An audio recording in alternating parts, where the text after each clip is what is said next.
রাসূলুল্লাহ জান্নাতি পোশাক কে সর্বপ্রথম পাবে, কে পরবে?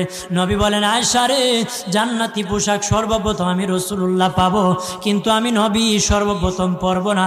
সর্বপ্রথম ইব্রাহিম খলিলুল্লাহকে জান্নাতি পোশাক পরানো হবে। কেন জানুনি? ইব্রাহিম নবীকে নমরুদের আগুনে যখন ফেলে দেওয়া হয়েছিল, দুনিয়ার সব ছেড়ে দিয়েছিল, বাড়ি ছেড়ে দিয়েছিল, সম্পদ ছেড়ে দিয়েছিল, মা বাবা ছেড়ে দিয়েছিল, এমনকি গায়ের জামাও যখন খুলে নেয়, ইব্রাহিম কয়েক কাপড় ছেড়ে দিতে পারি, আমার আসমানের মালিককে ছেড়ে দিতে পারি না। ওই দিন আল্লাহ ইব্রাহিমের সাথে অঙ্গীকার করেছিল, ইব্রাহিম আজকে তোমাকে সকলের সামনে উলঙ্গ করে লজ্জায় ফেলে দিয়েছি ইব্রাহিম, তারপরে তুমি আমাকে ছাড়ো নাই।